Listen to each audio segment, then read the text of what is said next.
Merci pour être de retour dans cette très belle salle avec nous. Cet après-midi, donc, on a une petite session qui se présente un peu différemment de ce matin. Donc 14h, 17h, je crois qu'on va regarder 9 extraits qui sont en général assez courts. Et le premier d'ailleurs est le plus court d'entre tous puisqu'il ne fait que 4 minutes. Et ce sont des extraits qui vont nous permettre d'engager des exemples concrets, de poser des questions très précises sur des situations de films donnés. On a vu ce matin avec Soy Libre. Là, je vais vous proposer soit des films courts en intégralité, soit des montages qui permettent un peu de ramasser, de comprendre le travail de composition musicale sur ces films.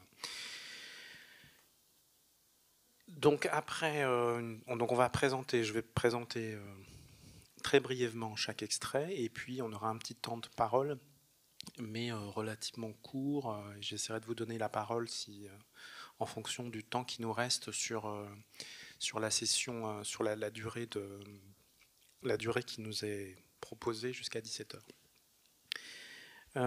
Donc évidemment, c'est un parcours un petit peu subjectif, puisque comme je l'ai dit ce matin, moi j'ai compté 90 films qu'a mis en musique Martin Wheeler, donc c'est pas du tout forcément représentatif de ce qu'on va regarder, mais malgré tout on va regarder un extrait d'un film de Solveig Hansbach, on va regarder l'intégralité d'un film d'Arnaud Despaillères. Vous l'avez compris, ce sont un film court évidemment.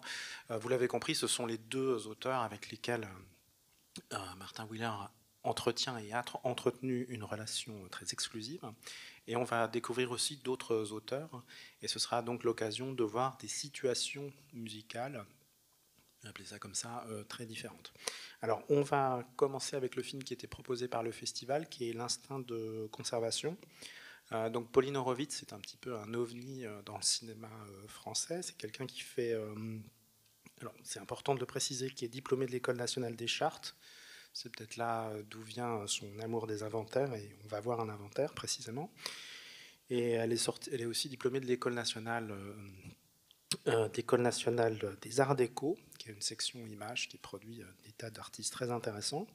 Et elle travaille de manière très personnelle avec notamment son père, avec lequel filme très régulièrement. Et puis dans le film qu'on va voir, c'est un petit peu une tentative d'épuisement de l'enfant, c'est aussi de la famille à travers une série d'objets quotidiens. Donc pour ne le dis pas trop, ne le dis pas, c'est du spoiler ça. Ok, sorry. Voilà, donc ces films sont souvent courts, assez drôles, assez incisifs, et ce film-là lui ressemble comme tous les autres. Et il est réalisé pour Quark, qui est un producteur français très intéressant, qui produisait à une époque une revue pour Arte qui s'appelait Cut Up, revue documentaire. Je crois que tu voulais dire un petit mot sur le film. Je ne vais pas parler du film, on va parler après ou pas de tout. Je voulais juste dire que vis-à-vis de certaines choses qu'on a dit avant, il y a deux choses qu'on peut dire sur ce film. Premièrement, dans l'idée qu'on peut faire de la musique avec toutes choses, avec, voilà, c'est des sons, c'est des bricoles, etc.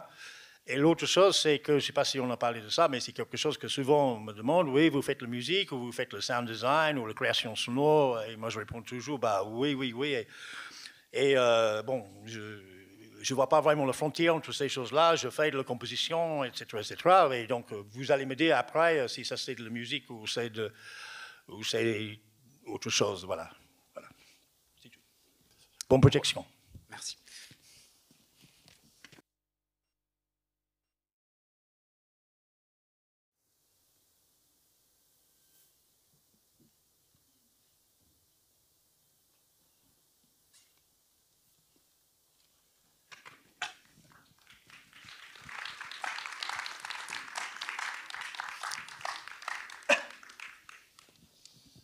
La première question que j'avais envie de poser, c'était qu'est-ce que voulait Pauline Horowitz? Qu'est-ce que quoi? Est-ce qu'elle avait une idée précise de ce qu'elle voulait pour son film? Est-ce qu'elle était précise? Oui.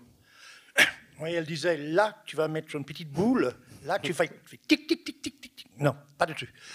Non, elle n'était pas précise du tout. Elle m'a montré des images, elle m'a montré, non, mais là, le film était fini. Le film était, les montages d'images, bon, j'avais dit tout à l'heure qu'en général, c'est pas bien. Là, pour un film comme ça, c'est très bien que c'est fini. Comme ça, là, l'image, il est organisé, et après, on va essayer de voir ce qu'on peut faire avec. Voilà, non, je ne me souviens pas qu'elle m'a dit, non, non, non.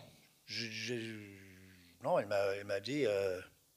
à l'époque, elle était assez jeune et un peu... enfin, pas débutante, c'est aussi une façon... Tu le connais, non? Tu sais combien elle est enlevée, elle est... Ouais. Ah, Martin, je ne suis pas vraiment sûr, comme ça. Ah, on est en train de te filmer. Non, attends. Ça, c'est coupe. Non, elle est super. Non, mais elle est vraiment bien. Mais elle était un peu timide. Et je dirais que ça s'appelle un peu faussement timide, enfin, je crois. Voilà, elle est un peu faussement timide. C'est une insulte, ça? Non. On peut dire ça, oui. Mais c'est insultant d'être faussement timide. Parce que je parle insulter, c'est quelqu'un que j'adore, vraiment. Voilà. Laure, mais Pauline, voilà. Mais un petit peu faussement timide, et elle dit, ah, ben, je ne saurais pas dire, voilà. C'est très bien ce qu'elle veut dire. Donc, je lui proposais ça. J'ai proposé de faire un truc avec un peu de percussion et des petits sons de bricole qui évoquaient de façon... normalement, moi, je suis assez contre le premier degré. Voilà, on voit un truc, il y a le son qui va avec, mais là, je trouve que c'est drôle parce que elle utilise ces objets comme ça. Ouais. Donc, voilà, c'était un truc fait assez rapidement avec plein de petits sons. Voilà, c'était extrêmement amusant à faire et j'aime beaucoup le film. Et, voilà, le méthode de travail, c'est assez évident. Je collectionne des petits sons et je les bouge un petit peu jusqu'à... Ça fait... Et ce que, moi, après ça c'est moi, hein. Moi ce que je trouvais drôle, c'est que quelque part ça évoque dans le rythme qui est cassé et tout ça, presque un solo de batterie de free jazz ou un truc comme ça, sauf qu'un solo de batterie de free jazz, c'est plutôt... Là on est tout comme ça, donc c'est... Je sais pas, c'est du free jazz extrêmement minimaliste et extrêmement pas exubérant, on va dire ça comme ça. Oui, et puis avec, moi je dirais que c'est vraiment une dentelle d'improvisation. Ah oui, c'est dentelisé, un mot là. Des tas de petits objets. Tu es en train de dire que c'est bien fait, c'est ça? Oui. Good. Non, mais j'aime bien, et je trouve que c'est... Voilà, j'ai autant de plaisir, j'ai vu ce film plein de fois en festival, et voilà, comme ça, et je trouve ça... Voilà, ça reste un petit pépin, c'est ça qu'on dit? Pépite. Pépine, voilà. Bah oui, pépine. C'est bien, j'essaye de traduire, hein, c'est bon. Il fait la traduction français, c'est le plus compliqué de toutes les traductions. C'est ça. Bon, voilà, on va de Vivienne Dick. Donc, c'est un film là, tout récent, mais qui évoque le passé. C'est une sorte de film de retrouvailles. Peut-être pour ceux qui n'ont pas assisté à ne fais pas les spoilers. Hein. Non. Peut-être pour juste préciser les choses par rapport à Vivienne Dick. Donc, c'est une cinéaste irlandaise. Qui a documenté en fait la scène No Wave à New York, notamment la filmant en Super 8, c'est un des matériaux du film. Et puis voilà, son travail a fait l'objet d'une rétrospective au Jeu de Paume, c'était en 2021 à Paris, joliment intitulée Réel sans être réel, très beau titre, dans laquelle un certain Martin Wheeler est intervenu le temps d'un ciné-concert avec, je crois, un vieux compagnon de route qui est Rhys Chatham. Donc ce qu'on va regarder, c'est pas un extrait du film, c'est justement une sorte de non, c'est pas, je me rappelle plus le mot en français, mais c'est une sorte de condensé en fait, de précipité de sa musique pour le film, où vous allez voir, il y a une alternance entre deux choix assez différents de musique et d'image. Voilà. Donc on regarde ça, ça dure 9 petites minutes et on se retrouve juste après. Je vais juste dire que moi, j'ai pas fait. Évidemment, j'ai vu le film, mais son montage à lui, je l'ai pas fait. Donc, vu qu'il y a plein de musiques qui ne sont pas de moi dans le film, c'est possible que c'est pas à moi que ce que vous allez voir là, s'il a mal travaillé. Bon, on va voir ça après. Voilà. À tout de suite.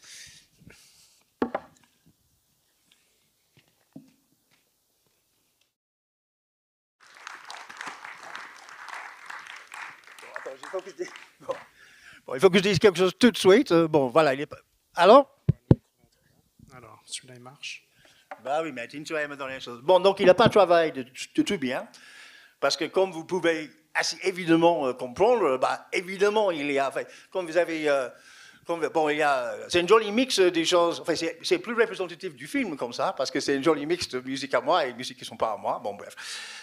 Mais quand on voit James Johnson de Contortions en train de jouer, c'est James Johnson de Contortions qui est en train de jouer. Quand on voit The Bush Tetras en train de jouer, c'est The Bush Tetras qu'on est en train de jouer, mais bon, c'est très bien. Comme ça, il y a un mélange. Mais par contre, oui, il y a des choses, le truc hip-hop, le truc un peu ouais, on va dire ça hip-hop, c'est moi, un des trucs rock, et puis le truc un peu avec le rythme au début et le truc de modulaire, enfin bon, il y a des choses en moi quand même, mais bon, il y avait des autres choses en moi qui auraient pu mettre au lieu de les choses aussi bien qu'ils sont soit de James Jones et de Bush Tetris. Voilà ce que je pense, monsieur. Donc, la partie hip-hop, donc tu venais de dire que c'était toi qui l'avais fait. Qu'est-ce que j'ai dit? Là, Ah oui, le truc, le breakdance, c'est moi qui l'ai fait, oui. D'accord, donc c'est du faux vintage. C'est du faux vintage ou c'est du post-vintage, on va dire. Bien sûr. Donc, c'est ça, bon, c'est vrai qu'on en avait Mais tu n'as pas trompé cette fois, c'est des autres fois que tu as trompé. Bon, c'est pas très grave. Non, mais c'est plus représentatif du film, on va le dire comme ça, on va mettre une bonne... voilà, voilà, parce que le film, il y a un mélange de musique de l'époque, comme ce temps-là, et des choses faussement de l'époque, et les choses pas du tout de l'époque. Mais ça, c'est vrai que ça peut... C'est bien que tu nous l'expliques, parce que bah oui, hein. c'est difficile à deviner, je trouve. Bah, quand tu vois un mec en train de jouer sur scène... ouais. Enfin, c'est vrai que je chante, voilà, je peux refaire toutes les voix, mais je ne l'ai pas fait cette fois-ci. C'est vrai que sur les parties hip-hop, c'est pas la façon dont on produisait le hip-hop actuel. Il y a des petites différences, mais ça peut passer inaperçu. Non, moi, ce qui m'intéressait, c'était les deux visions de l'ère du temps. C'est-à-dire, il y a ce montage de Super 8 avec ses musiques. Ouais. Pas toujours du temps, en l'occurrence, mais peu importe. Et puis, il y a cette ville aujourd'hui, qui est une ville qui est une sorte qui est filmé comme une surface d'inscription presque pour ta musique, et qui a un traitement beaucoup plus... Bon, qui est une ville verticale, mais qui a un traitement beaucoup plus dur, un glitch, si tu acceptes ce mot. Ouais. Modulaire, tu disais. Ouais, oui, enfin, non, mais je parle, il y a le premier extrait où il y a une espèce de travelling avec les arbres et avec le filtre orange et tout ça. Oui, ça c'est une musique que j'ai fait avec... un synthétiseur modulaire, analogique et tout ça, ouais, enfin, ouais, mais enfin, je trouve que c'est un peu compliqué. Enfin bon, c'est un peu, ça c'est un exercice un peu compliqué parce que, enfin, il y a peut-être quelques personnes qui ont vu le film, mais enfin là, enfin, je sais pas, c'est un peu étrange comme objet là, je trouve. Parce qu'en fait, c'est bien, ça représente, voilà, le mélange de musique des autres et de moi et le faussement de l'époque, tout ça, mais évidemment, c'est tous les moments dans le film où on saute des choses où il y a des gens qui parlent, où il y a un discours, une chose comme ça. Donc c'est un peu... Mais bon, c'est intéressant comme objet, on va dire ça comme ça. Oui, bien sûr, hein, je vous avais prévenu, c'est pas du tout le film, hein, c'est un non, mais tu ne m'as pas prévenu, tu as utilisé tout... Bon, ben, on va faire ça, on va parler de ça ce soir, sur le train, le route. On a 3h30 de train. Voilà, de discussion. À côté de l'autre, et là, on va régler nos comptes sur cette affaire-là. Voilà, donc, j'imagine que Vivienne Dick, tu l'as rencontrée à New York. J'ai rencontré Vivienne... Oui, changer de sujet rapidement, c'est bien. Ouais, j'ai rencontré Vivienne il y a 40 ans. Oui, à New York. Ouais. Et j'ai fait 3-4 films avec elle, des installations, des trucs comme ça, voilà. Et pour ce film-là, bon, j'allais faire la musique. Et puis, ça fait longtemps depuis que j'allais à New York, et je savais qu'il avait une petite budget, et je savais qu'il n'y aurait pas... bon, il avait une équipe, mais l'ingénieur du son n'aurait pas le temps pour prendre les sons, tout ça, les sons seuls et tout ça. Donc, je l'ai dit, bah, écoute, si tu me payes, tu n'es pas obligé de me payer, enfin, tu me payes pour la musique, mais je propose de faire tu me payes le voyage à New York et moi je vais passer 2 semaines à New York à aller chercher des sons. Donc en fait, il y a beaucoup de sons dans le film que vous n'entendez pas là parce que vous n'avez pas vu tout le film. Voilà, c'est des sons à moi. Et puis là, bon, toute la partie au début, c'est un mélange d'un vrai son de métro, des autres sons un peu de bruit de train et de bus et tout ça. Et puis il y a une espèce de batterie qui en fait, c'est un mec en train de, comme on voit assez souvent là, en train de jouer du batterie sur des, comment s'appelle ça, des poubelles en plastique inversées comme ça, que j'ai enregistré et puis j'ai trafiqué et tout ça. Et puis dans le générique de fin, vous entendez plein de sons derrière, il y a des voix, il y a des sirènes et tout ça. Donc en fait, j'ai enregistré plein de sons et Vivienne a utilisé plein de sons. Bah, voilà, normalement, entre guillemets, dans le film comme son seul, comme ambiance, etc. Et puis moi, j'ai utilisé à l'intérieur de mes musiques, de certaines de mes musiques, ces sons. Et puis il y a des heures de super bon son à New York. Donc s'il y a des réalisateurs dans la salle qui a des gros budgets, j'ai des super bons sons à New York que je peux éventuellement céder pour... contre... Ça a discuté. Non, mais parce qu'en fait, bon, c'est les choses... Bon, ça, c'est une petite parenthèse, juste...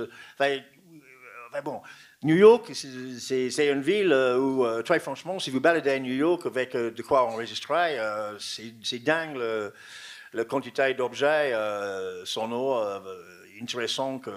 Moi, j'ai fait ça pendant quelques jours, et dans le peu de temps que j'ai tombé sur, par exemple, bon, là, on n'entend pas là... par exemple, il y avait des Hare Krishna sur Union Square qui jouaient la musique Hare Krishna, Peace and Love et tout ça. Et derrière, il y a sans cesse des sirènes et des hurlements. Enfin, et il y a aussi, j'ai sauté de métro et là, il y a une bataille entre une femme chinoise de genre 85 ans et un jeune mec. Ils sont en train de lutter parce qu'à New York, il y a pour les canettes, vous avez 5 cents sur une canette. Donc il y a un marché des canettes d'occasion, on va dire, pour aller récupérer. Donc il y avait une femme de 85 ans qui battait physiquement avec un... C'est pas drôle, hein, mais c'est le cas. Donc là, j'ai des super bons enregistrements, des gens qui jettent des canettes chacun sur l'autre et qui hurlent en chinois et en argot du Bronx, des obscénités l'un à l'autre. Ça, c'est très cher, si quelqu'un veut ça. Et non, mais plein de trucs. New York, c'est génial. Il y a une chose que... voilà, c'est pas drôle. C'est de la souffrance, donc il ne faut pas rire ça, mais c'est... non, mais j'ai pas envie de dire ça. Bref, non, mais il y a plein de... si, je vais le dire, c'est que ça.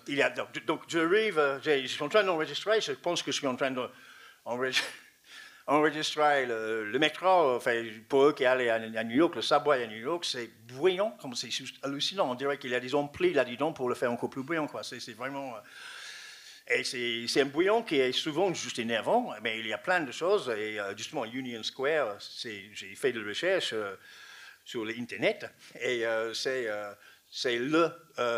station de métro, de subway le plus bruyant de tout New York, officiellement. Et donc, je suis en train de faire les sons là, donc tu as les breaks, des freins, voilà, des freins comme ça.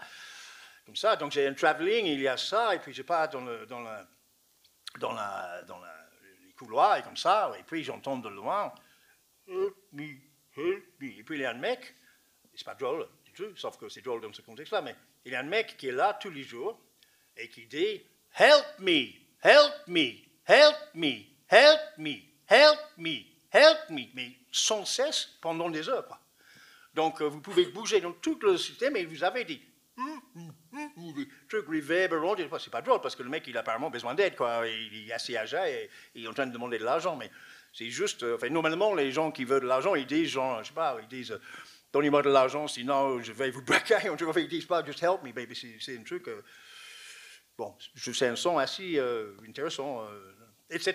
Donc voilà, donc en plus de faire de la musique des fois, voilà, pour la nécessité de le film ou pour mes nécessités à moi, bon, j'ai des fois les chances d'aller pouvoir faire des collectes de sons comme ça.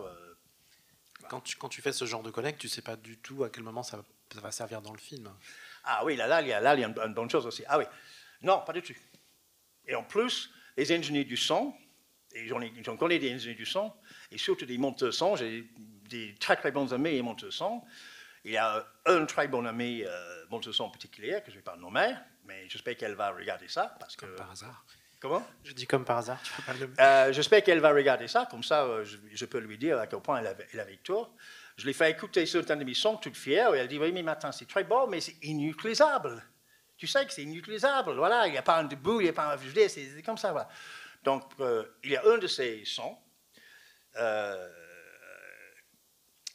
qui est un son vraiment génial, qui est un son dans un autre métro, et vous avez un mec... sénégalais, je crois, qui joue le kora de façon très très bonne, très doux. Et il est à l'intérieur du métro et vous avez les trucs, comment ça s'appelle ça, quand on rentre dans le métro, après vous avez la porte que vous n'avez pas le droit de passer et qui fait un bruit pas possible quand quelqu'un essaie de passer en fraude. Et vu qu'il y a tous les 10 secondes des gens qui passent en fraude, il fait un son, mais je ne vais pas imiter, mais c'est un truc, voilà, c'est un truc hyper fort, quoi. Et plus vous avez le métro comme ça, donc j'ai l'enregistrement avec un grand truc dynamique qui fait...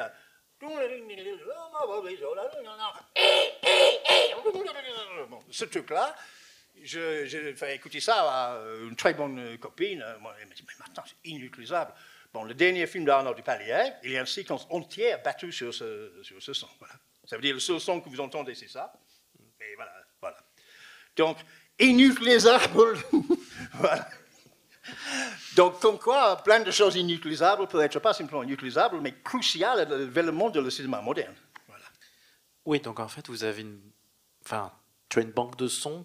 Tu as un petit peu le Pierre-Henri de Montreuil. Tu as une banque de sons énorme avec toi, et donc, comme Martin Scorsese, tu emploies des gens pour... Je ne veux pas accepter de ça, c'est sinon.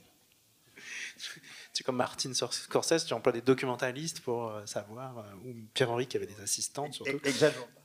D'accord. Bon, très bien.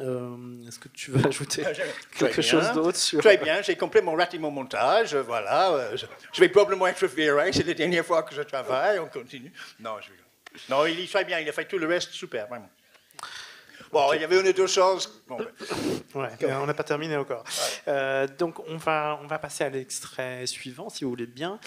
Donc, on change de continent, si je puis dire. On va partir au Japon avec Kijima Stories, donc de Laetitia Mikles. Laetitia Mikles, c'est une documentariste, mais elle est aussi critique. Elle écrit pour Positif. Elle enseigne l'histoire du documentaire. Également, donc elle a commencé à réaliser en 2001. Le film qu'on va voir date de 2013 et fait suite à un de ses films les plus connus, qui est le portrait de la cinéaste japonaise Naomi Kawase. Donc on va regarder Kijima Stories, qui est un film plein de mystères, et à l'issue de la projection d'un court extrait qu'on va regarder, je crois qu'il fait 6 minutes, je vous lirai un texte une interview dans laquelle Laetitia Mikles parle du travail de Martin. Voilà, mais avant, tu peux peut-être... Bah oui, j'ai quand même... En main ? Tu vas voir. Et voilà, qu'est-ce que tu veux ? Tu as peut-être quelque chose à dire ? Non. Voilà, donc ouvrez... Je crois que vous avez déjà dit assez. Ok. Ouvrez grand vos oreilles et à tout de suite.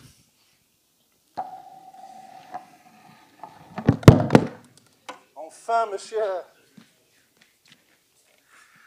Bon, donc, si quelqu'un était en train d'enregistrer là, donnez-moi ça et ça va être dans le prochain film d'Arnaud.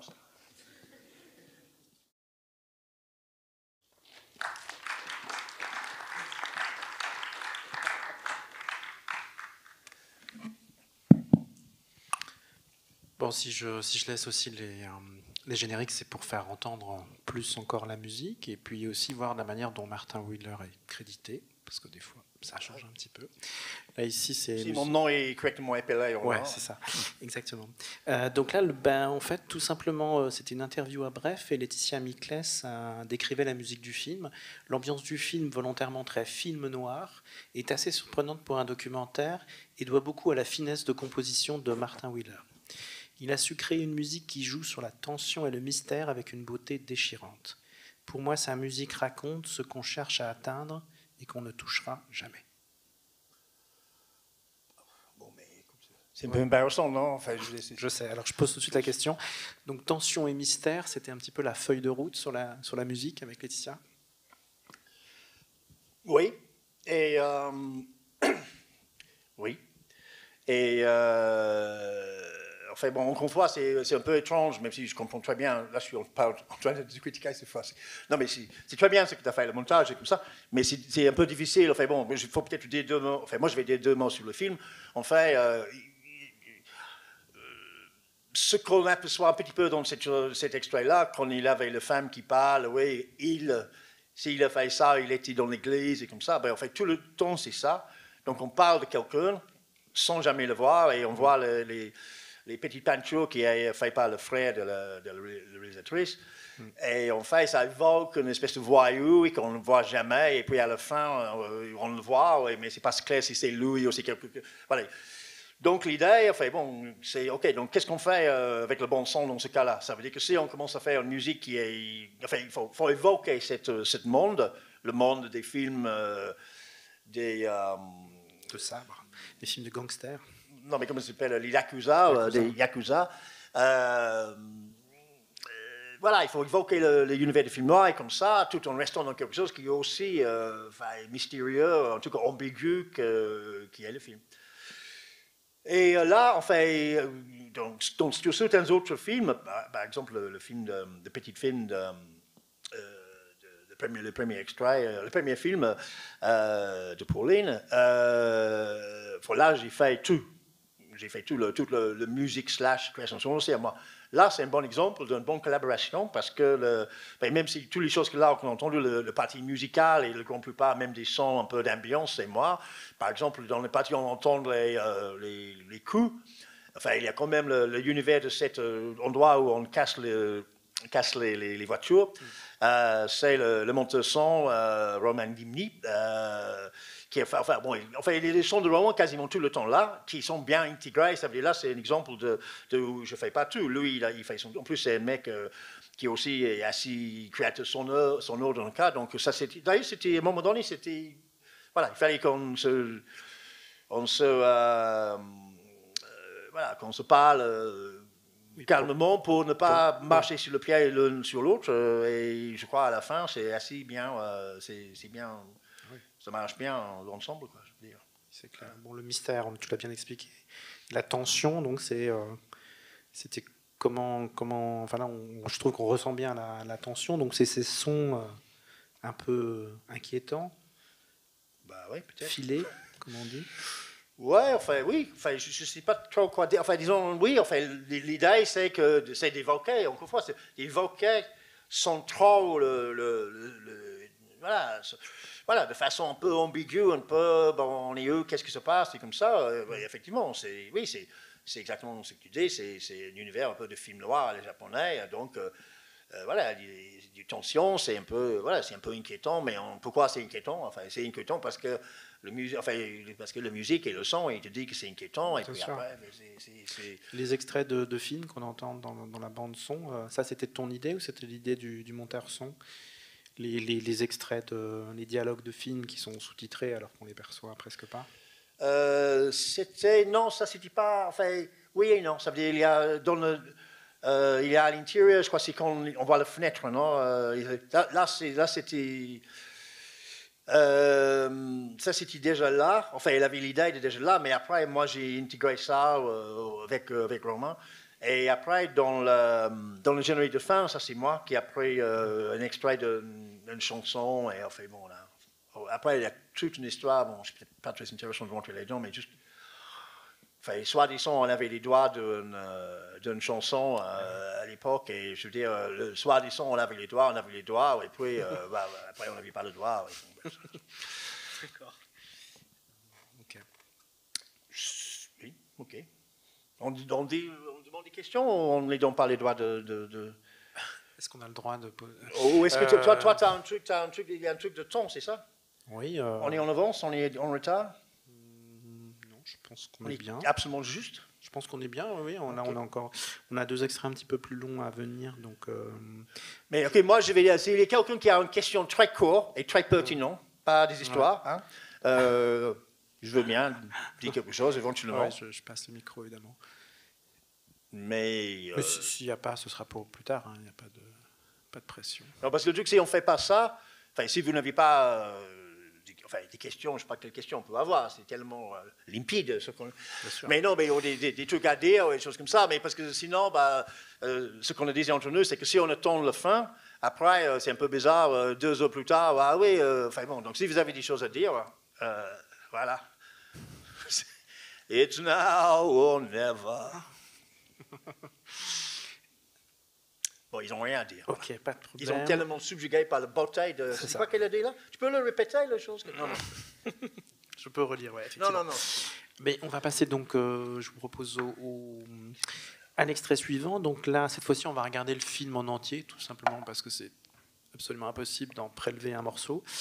Vous allez sans doute mieux comprendre en le regardant. Ça s'appelle Sous le ciel, c'est d'Olivier Dury. Le film date de 2012. C'est en fait le deuxième film de ce réalisateur qui est au départ chef opérateur et qui a fait la Vancouver Film School au Canada. Auparavant, il avait réalisé Mirage, un film très étonnant en 2008 sur des migrants qui traversent le Sahara. Et puis là encore, j'ai un texte d'une star... d'une star du cinéma, si je puis dire, que je vous lirai après. Mais donc, on va regarder en intégralité ce film. C'est ça Nicole Brenez, elle s'appelle. Ah, okay. Et voilà, donc on regarde le film qui dure 16 minutes et après, on se retrouve, bien sûr. Je dirais juste une chose. Si on prend le film de ce matin et puis les 3 films qu'on a vus jusqu'à maintenant, les gens qui remarquent des choses auraient remarqué qu'il n'y a que des films de femmes. Donc, moi, je sais que le documentaire, c'est surtout un genre dominé par les femmes, mais moi, je tiens à essayer de rétablir une espèce de parité des hommes. Les hommes aussi, ils ont le droit de faire des documentaires. Et là, enfin, documentaire, je ne sais pas si c'est un documentaire d'ailleurs, mais bon, les hommes aussi, ils ont le droit de faire des films, mais il faut quand même qu'on milite un peu pour le droit là.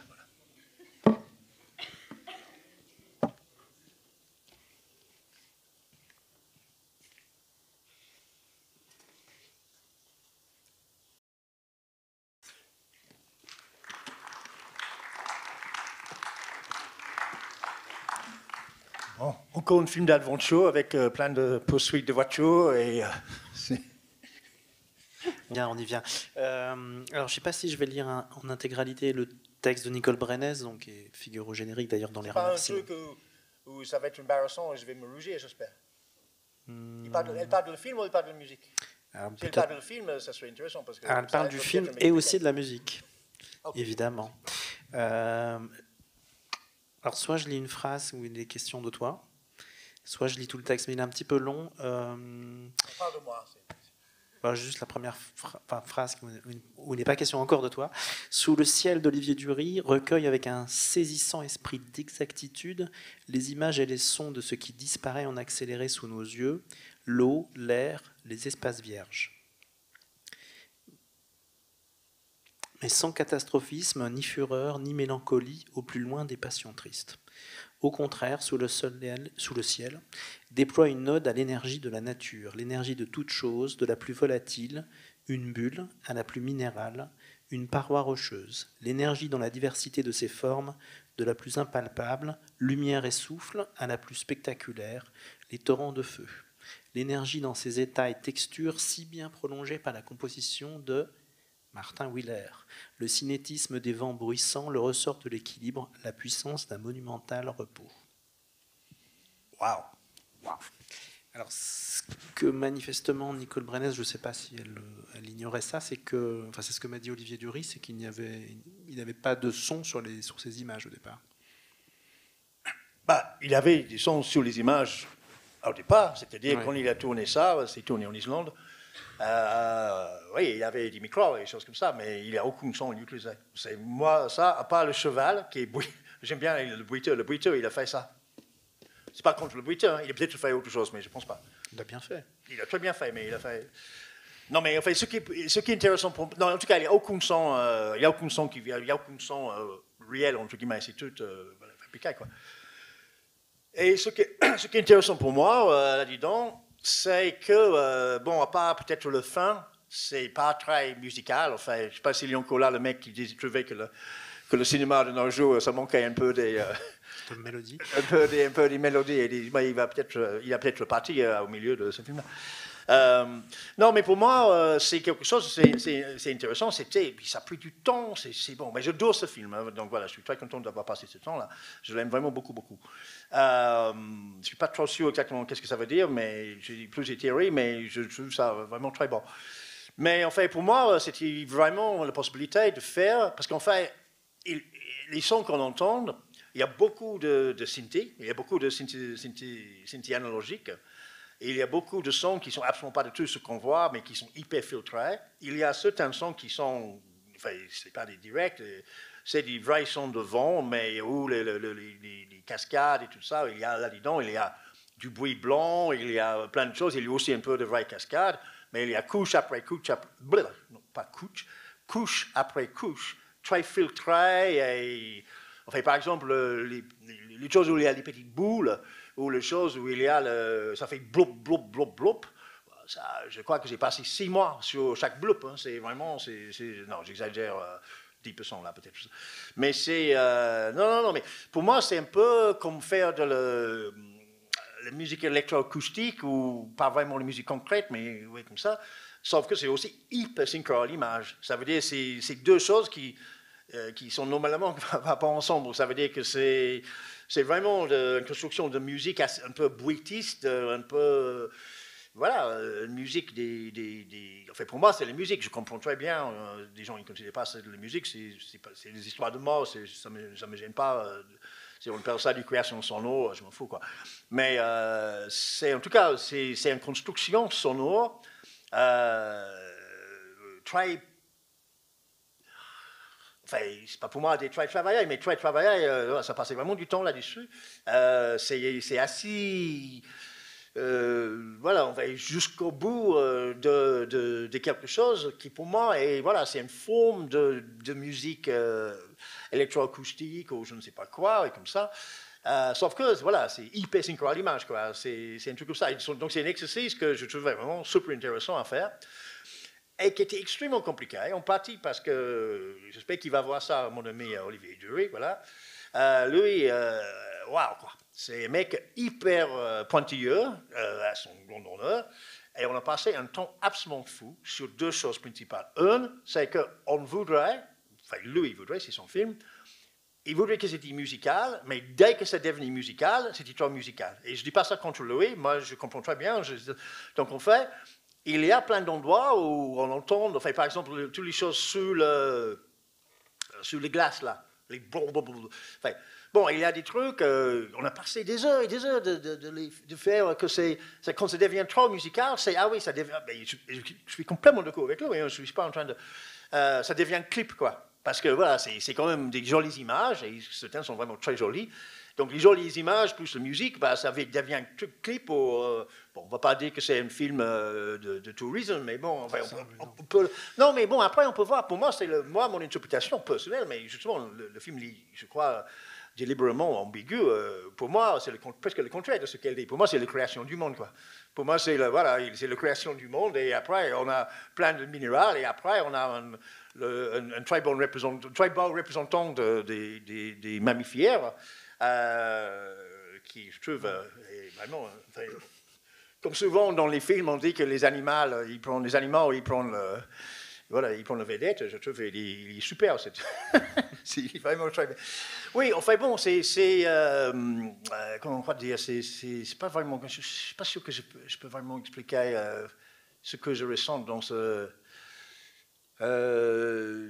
Ouais, j'ai un peu perdu. J'ai fait une divulgation. La création du monde, tu disais. Oui, ça, non, mais ça, c'est. Non, mais qu'est-ce que tu es en train de dire avant ça? Je ne me souviens plus. Enfin bon, c'est pas très important. C'est. Ah non, mais voilà, je te dis, voilà, non. Donc en fait, je me souviens.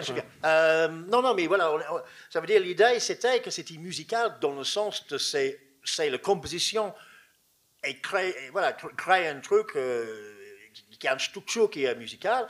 Restons à la limite entre quelque chose qu'on peut appeler peut-être électroacoustique ou la musique de bruit et tout ça, et des fois, voilà, il y a un peu juste assez il y a des sons qu'on entend, c'est un peu synthétique, mais dès qu'on entend c'est un peu synthétique, on le réduit un petit peu, et là on n'entend plus que c'est musical, donc il faut le remonter comme ça. Bon, on a passé un certain nombre de décennies à régler toutes ces choses-là. Oui, le gros mixage. Non, chez moi, dans la construction, dans le mixage, il est vraiment bien et c'est très important. Le mixage est très important. Je connais bien Bruno, le mec qui a mixé ça. Je connais très bien. C'est très, très bien mixé. Ah non, il y avait le mixage, c'était un jour, je crois, ou 2 jours, quoi. Disons que le mixage, le mixage dans le salle de mixage, je veux dire, le mixage final, c'était plutôt de régler des blocs entiers entre eux et égaliser les choses et faire, surtout, je dirais, les choses de dynamique globale. Mais le mixage intérieur de 30 000 couches de vent et c'est comme ça c'est beaucoup de temps avec mon grand ami, M. Dury, à côté de moi. Et comme tu peux imaginer, c'est un film, c'est pas pour me plaindre, heureusement, il y a des films où on gagne de l'argent, il y a des films qu'on en perd. Et là, à mon avis, le budget que j'ai eu pour ça, on a dépensé en 20 dans la première dixième du tournage, quoi, du création du truc, quoi. Je veux dire, on a passé beaucoup de temps avec Olivier Dury à boire des coups et réécouter les mêmes choses en boucle pendant des journées entières. Voilà. Et c'est très bien. C'est très bien. Si c'était à refaire, je le ferais parce que j'aime beaucoup, beaucoup, beaucoup le résultat. Mais ça, c'est juste moi. Je sais qu'il y a... Ça, c'est un film qui est un peu divisé. Il y a beaucoup de gens qui adorent, y compris les gens qui ne sont pas vraiment du cinéma. Il y a beaucoup de musiciens qui... Quand les mecs qui sont un peu dans la musique un peu noise, qui sont... à certaines choses. Et après, il y a des gens qui passent complètement au côté et qui ne comprennent pas qu'est-ce qu'on est en train de faire, ce que je comprends très bien. J'espère que vous l'avez apprécié. On va peut-être faire une petite vote. Non, on ne va pas faire une petite vote. En tout cas, j'espère que vous l'avez Mais apprécié. il n'y a pas des films où il y a un peu de guitare ou un peu de... Si, ça va venir plus tard. Oui, okay. Parce que franchement, il faut pas... J'aime beaucoup faire des musiques, enfin des choses comme ça, mais des fois aussi, je fais quelque chose, voilà, un peu de mélodie, des fois. Bien sûr, on va terminer avec des choses... On n'est pas des bêtes. On va terminer avec des choses plus légères, mais on est encore en chemin vers le sommet. C'est pas forcément plus léger. Je vous laisserai juge. Donc, bon, Le Vent, c'est un petit peu la transition un petit peu rêvée avec l'extrait qu'on va voir bientôt, qui est aussi un film en entier. Donc, il s'agit de Diane Wellington d'Arnaud Despaillères. Okay. Donc, un film de 2010 qui est en fait né d'un autre film qui est Poussière d'Amérique. Donc, Arnaud Despaillères a réalisé une quinzaine de films de cinéma, films de télévision, documentaires ou fiction. Et il travaille avec Martin depuis Disneyland. Mon vieux pays natal, ça c'était en 2001. Donc précisément en cours, j'imagine, très long de ce montage de Poussière d'Amérique, bon, il y a un segment comme ça qui s'est détaché, et ce qui va devenir Diane Wellington. Tout l'ensemble du projet est fondé donc sur des images collectées par un grand collectionneur de films de famille, de films amateurs, de films industriels, de films publicitaires, la liste serait assez longue, qui s'appelle Rick Prelinger, et dont la collection est complètement exposée en ligne, donc vous pouvez vous y perdre pendant pas mal d'heures sur donc le site de la fondation américaine Internet Archive. Le site c'est archive.org, qui a énormément de ressources libres de droit, je mets des guillemets parce que les choses sont souvent plus compliquées que ça. Toujours est-il que voilà, le film a été réalisé à partir de ces images, mais avec un texte, il me semble... Oui, mais tu ne vas pas faire un spoiler là, non. Surtout pas sur ce film-là. Voilà, surtout pas. Donc, on se retrouve... non, mais moi, j'ai une petite chose à dire, mais pas sur pas sur le film. Non, mais c'est juste là, encore une fois, c'est peut-être un peu étrange, mais moi, ce film-là, je l'aime vraiment beaucoup, donc c'est pour ça que je peux mettre de faire quelque chose qui est dans le contexte peut-être un peu étrange. C'est-à-dire, ce film, il y a deux parties, et la première partie, le plus musical, donc les gens qui attendent d'avoir la mélodie, il y en a, mais cette musique n'est pas du tout à moi, c'est une musique de 1850, je crois, de Louis Moreau Gottschalk, compositeur américain de Nouvelle-Orléans, qui a composé ça, je crois qu'il avait 16 ans, un truc comme ça, qui est un mec, voilà, c'est en 1850. Et ce monsieur, il était, son père, il était anglais, et sa mère était ce qu'on appelle métisse louisiane, ou comment il s'appelle ça, créole louisiane. Ça veut dire que un certain, je ne sais pas si c'est le mot qu'on utilise maintenant, mais bon, la créolité, on va dire français, africain, ouest-africain, de l'esclavage, espagnol, et très important aussi... Qu'est-ce qu'on appelait avant les Indiens? On appelait quoi? Les Native Americans? Qu'est-ce qu'on dit en français maintenant? Hein? Oui. Les Amérindiens, voilà. Il y a plusieurs mots, mais amérindiens. Donc là, donc sa mère était ça, voilà. Donc toute la culture, si vous connaissez la culture musicale de Nouvelle-Orléans, en 1850, ce que j'espère que vous connaissez tous. Donc je ne parle pas de musique à moi, je parle de cette musique-là, qui est une musique que j'aime beaucoup, beaucoup, beaucoup. Mais c'est pas à moi, voilà. Et après, dans la deuxième partie du film, et là, je trouve c'est très bien qu'on mette ce film pour ça. C'est un parfait exemple de quelque chose que je ne sais pas si c'était aujourd'hui ou hier que j'ai un peu parlé de ça. Ça veut dire, normalement, je ne dirais pas ça avant le film, mais je trouve, là, c'est peut-être c'est bien de le dire. Ça veut dire, il y a un plugin qui est censé faire des sons de flûte, et, voilà, il y a pas de paramètres, et j'ai fait de l'automation sur ces paramètres pour faire quelque chose qu'il n'est absolument pas censé faire, et donc cette chose qui est censée être une flûte, il devient autre chose, que je ne vais pas dire qu'est-ce que c'est, et en tout cas, moi j'ai fait quelque chose chez moi, comme ça, sans image, pendant que je fais certaines autres choses pour le film d'Arnaud à Archives. Donc Arnaud me demandait, comme souvent, fais-moi des choses, tu peux imaginer, tu connais le projet global. Donc voilà, j'étais en train de bricoler avec cette plugin, essayer de voir ce que je peux faire avec, et tout d'un coup, saute un truc un peu étrange. Donc je continue, et voilà. Et donc, j'ai fait quelque chose qui dure le temps que ça dure, je ne sais pas combien de temps, 5 minutes, un truc comme ça, et je l'envoie ça. Et quelques jours plus tard, il y a ce film qui est fait, et toute la deuxième partie, il y fait sur cette musique. Ça veut dire, il y avait de la musique qui n'est pas très musicale, enfin, disons que c'est plus proche de ce qu'on vient de voir que la première partie du film, la musique du première partie du film, mais il y a, à l'intérieur de cette musique, il y a plein de choses qui se passent, et en fait, la deuxième partie du film, c'est vraiment, c'est la musique qui dicte des images quelque part. Donc, en général, je travaille à l'image, là, c'est Arnaud qui a travaillé, je ne sais pas si on peut dire ça, mais vis-à-vis d'un son qui a été fait avant le... Et bon, je ne vais pas dire plus de ça. Voilà, on va arrêter là. Voilà. Parce qu'il ne faut pas dire des choses avant le film sur le continu, parce que vous allez voir, c'est... Voilà. Ok. Je ne dis pas très bien mon sortie de piste là, non? Posons le micro, à tout de suite. Que de poissons, je crois.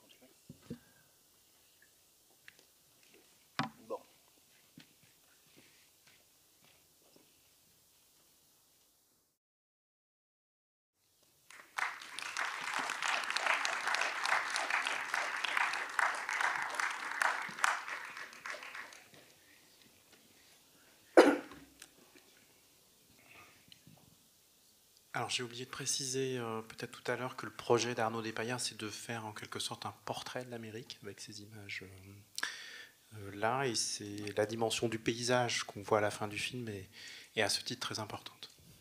Oui, c'était le projet de Poussière d'Amérique, qui est le long, comme tu as dit, qui existe, et que ce film faisait partie jusqu'à on a décidé que ça faisait plus partie. Après, il y a un autre film qu'il a fait plus récemment avec le même principe, que j'ai fait les musiques, qui s'appelle Journal d'Amérique. Et il y aurait peut-être des autres, c'est un peu quelque chose à long terme. Il y a quelque chose un peu, enfin, c'est une anecdote, mais comme quoi, voilà. Donc cette histoire, c'est une histoire vraie, qui a été dit par une espèce de projet d'histoire orale, et après, voilà. Ah non, il a entendu ça, voilà, c'est à l'origine une histoire vraie, qui se passe en South Dakota. Pardon. Et donc, comme tu as dit, il avait accès à les archives Prelinger, et il a monté toutes ces images de les gens dans la neige et dans sa ville, et comme ça, qu'il a trouvé, comme ça. Et quand il a, je crois que c'est quand il a, Michel Klein, le producteur, l'a envoyé les choses en cours à Rick Pellinger. Rick Pellinger dit, mais ces images, ils sont de South Dakota. Ce qui quand même, voilà, comme quoi, parce que peut-être vous pensez que South Dakota, ça fait le 3/4 des États-Unis, mais c'est tout petit. Ouais. Il y a beaucoup d'endroits où ça aurait pu être, voilà, c'est quand même un peu un hasard, un peu, voilà. Mais il y a quelque chose de, je sais pas, il y a plein de choses dans ce film que je trouve qui est, je sais pas, les choses qui se, voilà, qui se croisent et qui fait quelque chose, voilà, c'est pas un film que je peux expliquer, voilà. Enfin, évidemment, l'histoire, ça s'explique, et voilà, mais en fait, il y a plein de choses qui se passent à un niveau de l'inconscient, et comme ça, en tout cas pour moi, que... Enfin, ça me surprend pas que ces images sont de certaines cultures. Enfin, alors, il y a quelque chose de... J'hésite à utiliser des mots comme magique, ou etc., mais bon, il y a un truc un peu étrange. C'est un peu honteux, ce film-là, je trouve. En tout cas, c'est le même principe. On a parlé de Poussière d'Amérique et Journal d'Amérique, qui... Enfin, voilà, ce film a été montré Journal d'Amérique à Berlin, puis aussi à Amsterdam, là, récemment. Donc, je pense qu'on aura l'occasion de le voir sur grand écran. Et ce que je veux dire, c'est que c'est le même principe d'écriture, c'est-à-dire un principe où il y a, voilà, il y a des intertitres, des images, et du coup, la musique, le son joue un rôle très important, à part égale finalement entre le texte et les images. C'est vrai qu'il y a une contrainte dans toutes ces images, c'est qu'elles sont extrêmement courtes, et il y a une deuxième caractéristique, c'est qu'elles sont muettes. Donc, la plupart sont muettes. Il y a aussi des images qui ne sont pas muettes, mais ils n'utilisent jamais le son. Donc, oui. Même s'ils ne sont pas muettes, ils deviennent muettes. Voilà, donc c'est vrai que c'est un terrain de création important pour le son. Du coup, c'est, j'imagine, une occasion incroyable en tant que compositeur. Oui, non, mais c'est un projet à long terme qui, je crois, que va continuer à long terme. Là, on fait... Excuse-moi, vraiment. Voilà, on fait un film... On fait un film fiction en ce moment. Mais après, voilà, on a l'intention de continuer cette chose-là. Et peut-être que je ne vais pas parler trop longtemps parce que je crois qu'il faut qu'on avance, mais là, peut-être je peux dire quelque chose qui est vraiment important pour moi. J'ai une relation de travail avec Arnaud depuis, je crois, Disneyland, c'était... en 2001. Non, je crois que c'était en 2000, mais c'était 99 qu'on a fait, quoi. Non, ça fait plus de 20 ans, ça fait même 23 ans, comme ça. Et je crois que c'est... Comment expliquer ça? Ça veut dire des choses, à la fois avec des choses concrètes et à la fois des choses qui sont plus difficiles à dire. C'est assez intéressant et c'est assez différent. Ça veut dire que moi, j'ai l'impression que mon travail avec Arnaud, et je dirais à un moindre mesure, mais et très différemment aussi avec Solveig Anspach, mais avec Arnaud, c'est presque comme le travail, c'est sûr, ça veut dire que c'est pas un seul film, ça serait ridicule à dire ça, mais c'est comme si c'est une seule œuvre. C'est peut-être un peu bizarre à dire ça parce que s'il y a certains films qui se ressemblent parce que c'est des films d'archives et tout ça, il y a aussi des fictions, il y a plein de choses. Et des choses extrêmement concrètes. Par exemple, il y a des musiques que j'ai faites pour Disneyland en 2000 qui Arnaud il a utilisé en 2015. Et parce que la façon que je travaille avec lui la plupart du temps, pas toujours, parce qu'il y a aussi, comme sur Colas où j'ai travaillé plus à l'image, c'est en général voilà, on parle de l'idée globale du film, on ne définit pas forcément vraiment un cahier de charge très précis sur la musique, plutôt sur les idées de la musique. On ne parle pas vraiment d'orchestration, ça. Des fois, on parle de choses qu'on aime et on fait. Donc, je lui donne des choses et évidemment, quand je les fabrique, ces choses-là, je fabrique beaucoup. La grande plupart ne sont pas utilisées. Ça fait, au début, je trouvais que c'était un peu étrange, un peu frustrant, mais après, j'ai pris goût à cette pratique. Et donc, en fait, Arnaud, il a une espèce de sonothèque avec maintenant des dizaines et des dizaines, enfin plus qu'une centaine de pièces. Des fois, les pièces finies, des fois, les choses, je ne vais pas dire inachevées, parce que c'est volontairement inachevé, c'est des objets sonores, comme il dit. Et en fait, je contribue à ça. Et même maintenant, avant-hier, je lui ai envoyé quelques musiques, des essais pour ce film qu'on est en train de faire. Bah, c'est pas impossible qu'il n'y a aucune de ça qui va être dans ce film, mais peut-être en 2050, enfin bon, l'humanité existe encore et cet être humain en particulier. Voilà, ça va être peut-être utilisé là, quoi, on ne sait jamais. Mais en tout cas, il y a un truc, c'est vraiment, en tout cas, dans mon esprit, rien n'est perdu. Enfin, je peux des fois avoir sur autre film un peu de frustration parce que j'ai fait quelque chose et pour des raisons que je comprends ou pas, n'est pas utilisé dans le film. Et des fois, ça peut être la musique que je trouve est la meilleure musique. Ça arrive et c'est pas, enfin, ce qui compte, c'est le film, c'est ça le jeu, quoi. Mais avec Arnaud, c'est un peu différent parce que voilà, j'ai l'impression que je contribue les œuvres à moi, à l'œuvre collective, qui est l'œuvre de sa vie, un peu, c'est un peu grandiose, mais c'est un peu ça. Et je pense que c'est pas si commun que ça, ces relations comme ça. Et pour moi, c'est quelque chose de très, très riche et que le plus le temps passe, le plus que je rencontre que c'est voilà, c'est assez important pour moi aussi. Ça veut dire ce film-là, je suis très très fier d'avoir contribué, même si voilà, c'est que les choses à la fin, mais la fin, je trouve que c'est pas mal la fin de ce film. Enfin, vu le sujet, c'est un peu bizarre de, voilà, mais enfin, voilà, je suis très fier de ce film. Voilà. Ok, merci. Question? Réflexion? Commentaire? Il est quelle heure là? Alors ça c'est ma partie. C'est bon, on est bien. Il est quelle heure là? Il est quasiment 16 heures. Quelle heure? Quasiment 16 heures. Quasiment 16 heures, ok. Si jamais il y a quelqu'un qui suit le football ici, il y a en ce moment, il y a une Belgique-Croatie. Donc si jamais quelqu'un, sans qu'on prenne du temps, on peut me dire, peut-être pas maintenant, mais me dire comment ça se passe là, à la prochaine fois. Ça m'intéresse, c'est un match très important. Belgique, qui est quand même deuxième dans le ranking FIFA, il risque d'être éliminé s'ils ne battent pas la Croatie. Donc c'est quand même, je ne suis pas belge, je suis encore moins croate. Non, je suis également pas croate. Voilà. Okay. Bon, qu'est-ce qu'on va faire maintenant? Ok, alors passons à la guitare. Non, on va regarder donc un montage aussi de La peau dure de Sylvain Desclous. Donc c'est un film assez récent qui date de 2019. Sylvain Desclous, il est scénariste et réalisateur de fiction, mais il a réalisé 2 films documentaires dans un village qu'il connaît bien, qui est Preuilly-sur-Claise. Ça se trouve en Indre-et-Loire, là où ses grands-parents et toute une partie de sa famille habitent encore. Donc ça, c'est le premier film qu'il a réalisé. Donc c'est un portrait de Gérard Somono, qui est un charpentier à la retraite et qui, avec son ami Jackie, ont pas mal porté sur la bouteille. Oui, mais là encore, tu fais vraiment un dispo là. Hein. Je veux dire, moi, je trouve que tu dois parler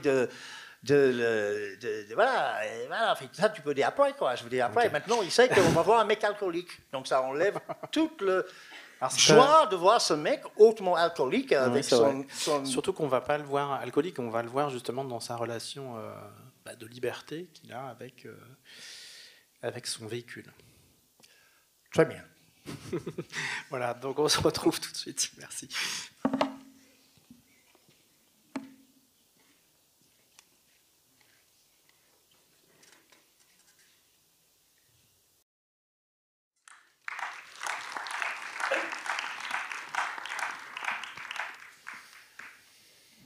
Je juste tiens à dire que je ne suis pas Étienne Daho et ce n'est pas moi qui ai écrit le Marseillaise non plus. Ça va vous surprendre peut-être, et apparemment ça c'est Louis qui continue à mettre des mots. Je t'ai dit, le Marseillaise, c'est pas moi.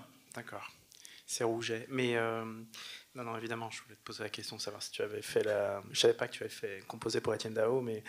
donc là, il y a un personnage nouveau qu'on voit au générique qui est le superviseur musical. Ah, c'est pour ça, ok. Non, oui. C'est une des raisons, mais... C'était qui? C'était Martin Carnot. Martin Carnot, oui, Carnot. Ouais. Et donc tu disais que tout à l'heure, tu n'avais pas l'habitude de travailler avec des superviseurs musicaux. Et je sais que le public ignore un petit peu à quoi sert un superviseur musical. Est-ce que tu veux nous l'expliquer? Non.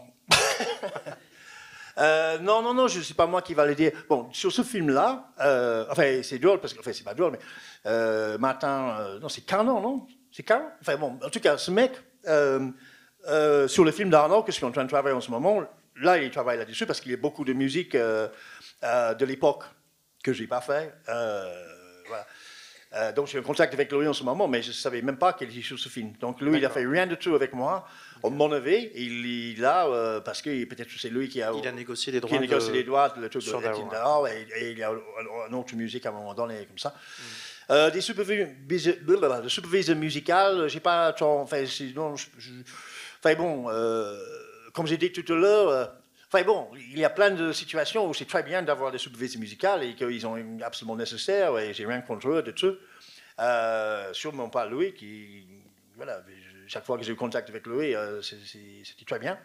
Non, c'est juste en général, comme j'avais dit tout à l'heure, moi j'aime bien le rapport direct avec le réalisateur. Et là, sur ce film-là, malgré le fait qu'apparemment il y a un superviseur musical là, j'ai eu un rapport extrêmement direct avec le réalisateur. Et voilà, mais des fois, il y a des films où tout d'un coup, il y a cette chose, bon, cette histoire d'hierarchie, mais bon, j'ai pas envie de dire beaucoup plus que ça. Voilà. Donc là, sur ce film, tu as travaillé de manière plus traditionnelle, avec une demande presque de thème joué à la guitare. Oui, enfin, lui il dit qu'il aimerait bien qu'il trouvait le personnage était un peu rock et qu'il aimerait bien quelque chose un peu rock, mais aussi un peu musique de film. Et il m'a parlé de guitare et en fait, le plupart bon, il y a un peu de guitare là, mais la plupart des choses qui semblent comme une guitare, en fait, c'est un saz, ce qui est un instrument turc qui est un peu comme une guitare, sauf que c'est un truc turc qui se parcourt de la même façon et comme ça, et que j'ai mis à travers les saturations que normalement on met sur les guitares. Et c'est pour ça que le son, il est un peu, voilà, c'est un peu du rock, c'est un peu de guitare, mais il y a ce son un tout petit peu étrange, des fois, enfin pas vraiment fort, mais pas complètement juste non plus. Voilà, qui donne un truc un peu à côté, quoi, il me semble. Oui, mais par contre, c'est fait de façon beaucoup plus traditionnelle. Voilà, j'ai travaillé à l'image, on a dit ensemble, on a sporté, comme on dit, je veux dire qu'il y a de la musique ici ou là. Et puis, j'ai proposé des choses et on a retenu ce temps. Et après, il a dit ça, fait un cours comme ça. C'est voilà, assez conventionnel comme manière de travailler là-dessus. Voilà. Bon, en tous les cas, moi, je trouve le résultat est très je sais que je dis ça à chaque fois, mais j'aime beaucoup ce film.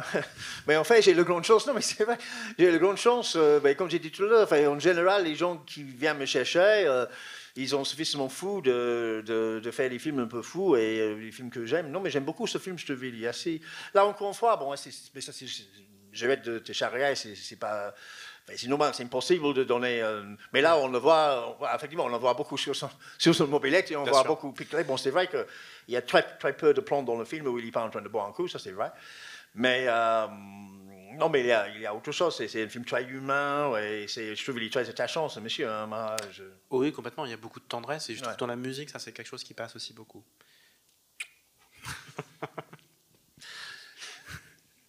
Mais en tous les cas, on est dans un traitement qui est proche de celui de la fiction. Je veux dire que le personnage est très mis en scène. Je pense que justement le montage le montre aussi. Non, mais ça nous fait rêver à une chose qu'on a parlé avant. On a dit comme ça veut dire que oui. Enfin bon, il suffit juste de le dire, mais c'est vrai que moi, je ne crois pas du tout dans une division entre la fiction et le documentaire. Mais en même temps, on peut dire, voilà, ça existe le documentaire, et il y a des choses qu'on peut faire en documentaire qu'on ne peut pas faire en fiction, et vice-versa. Mais il y a beaucoup de documentaires qui sont très mis en scène, et ce n'est pas une critique, ce n'est pas un problème. Il y a beaucoup de... Plus que la mise en scène, je dirais c'est le narrative, quoi. Il y a des films qui sont... des documentaires, les films du réel, qui sont construits sur une narrative linéaire, on va dire. Et ça, c'est pas vraiment une narrative linéaire, mais il y a plein qu'il y en a. Et oui, effectivement, qui prend une utilisation de la musique qui s'approche plus de ce qu'on fait dans la fiction. Voilà. Et non, mais il y a une chose que je ne sais pas si c'est drôle de dire maintenant parce que c'est un film de ni l'un ni l'autre, mais il y a une thématique qui revient un peu comme ça, c'est que j'ai beaucoup travaillé avec Solveig Ansbach, j'ai beaucoup travaillé avec Arnaud Dupalier, et comme je crois que j'ai dit l'autre soir, peut-être, je n'ai pas dit ce soir. Je n'ai pas dit aujourd'hui pour le moment, non. Si je dis quelque chose que j'ai déjà dit, dis-moi direct.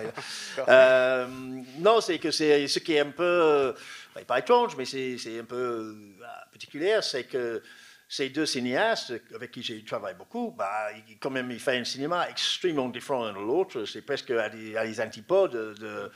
À l'intérieur du cinéma français, il n'y a pas beaucoup de cinéastes plus différents qu'Arnaud Dupalier et Solveig Ansbach. Mais tous les deux, ils travaillent, ils font des fictions, ils font des documentaires, et tous les deux, ils s'en foutent complètement de ces choses-là. Tous les deux, ils disent, ils font des films, etc. Et donc, en fait, même en étant très, très éloignés l'un de l'autre, ils ont ça en commune. Et moi, je crois que je suis assez proche de ça, en fait. Je suis assez proche de ça. Je peux à la fois dire que j'aime le documentaire et que je ne pense pas que le documentaire existe vraiment. Évidemment, le documentaire existe, mais le cinéma existe. Et voilà, j'aime le cinéma et une partie du cinéma, c'est ce qu'on appelle le documentaire et c'est très bien comme ça. Voilà. Moi, ça me va très bien. C'est bien ça? Oui, okay. C'est parfait. On peut mettre ça peut-être comme ça, en grande là. Citation. Alors, le dernier extrait qu'on va regarder, c'est aussi un montage.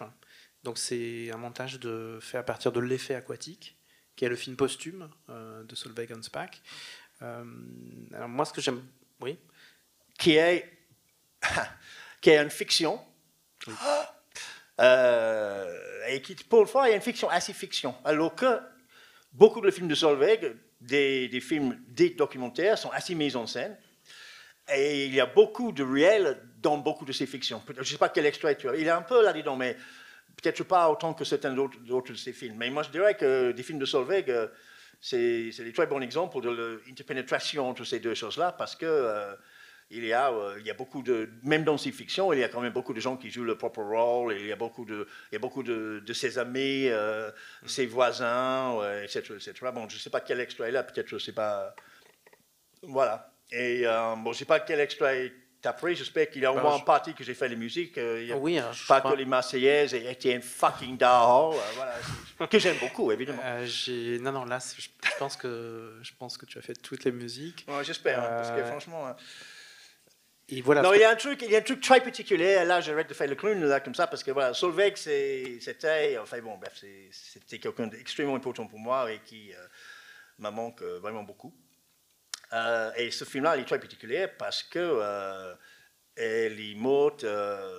Voilà, on a juste commencé à monter le film, et elle est morte pendant le montage. Et donc, on a dit qu'est-ce qu'on fait? Et en fait, c'était décidé, c'est le prod qui a décidé que à trois, moi, le co-scénariste et la monteuse, on allait finir le film à trois. Ce qui est, moi, j'ai jamais fait, je crois que j'ai fait jamais ça. Enfin, je ne considère absolument pas de cinéaste. Et c'était une lourde tâche professionnelle, mais aussi, comme vous pouvez imaginer, émotionnellement, après avoir fait pendant 25 ans, je ne sais pas, une vingtaine de films avec Solveig, qui était un ami très très proche. Donc voilà, donc évidemment, je ne dis pas que je suis co-réalisateur du tout, mais j'ai fait partie de le triumvirat qui a terminé ce film après sa mort. Et ça aussi, c'est une expérience assez importante pour moi. Voilà. Et si j'imagine que tu as fait des choses avec le thème, le petit truc qui fait un peu valse, le truc en toi, voilà. Ok, donc là, j'étais au Mexique et à travers un copain, j'ai rencontré un chanteur de rue qui fabriquait les guitares des bouts de bois qu'il trouvait. Vraiment, c'est des bouts d'arbres, en fait. Et c'était toujours un peu fort et un peu zarbi. Et donc, ce monsieur, il chantait dans la rue et l'argent qu'il gagnait de ça, il utilisait pour fabriquer ses guitares, qu'après il donnait aux gens dans les... Ça ne s'appelle pas favela au Mexique, mais bon, les parties pauvres pour que après des autres jeunes peuvent devenir chanteurs de rue pour gagner un peu d'argent, etc., etc. Donc c'est des mecs un peu militants et des choses comme ça. Et il fait des instruments, mais c'est dommage que on n'a pas un photo, mais bon, bref. L'instrument qui est l'instrument principal, que ce que vous allez entendre, c'est vous imaginez un bout d'arbre, que quelqu'un a coupé un bout d'arbre et qui met des cordes là-dessus. Alors c'est ça. Et en plus, le corde, il a mis là-dessus. Il a mis deux cordes des instruments, une basse de mariachi et un instrument mexicain, voilà. Et le corde le plus aigu, c'est un peu, vous savez, ces choses-là pour couper l'herbe, on fait bzzz, il y a un truc qui tourne, weed whacker, on dit. Bon, c'est un bout de weed whacker. Donc, vous avez 4 cordes qui sont tous de sonorité très différentes l'un de l'autre, et le truc est inaccordable, donc il est toujours fort. Et c'est ça que j'ai joué ça pour le truc, boum, pom, pom, pom, pom, pom, ça c'est cet instrument-là. Donc c'est un peu fort, et je trouve que cette fort-là, c'est un joli fort. Voilà, un joli fort. Bon, on regarde, tu as autre chose à dire? Okay. Oui, merci. Et voilà, c'est de le documentaire dans la fiction au lieu de l'être la fiction dans le documentaire.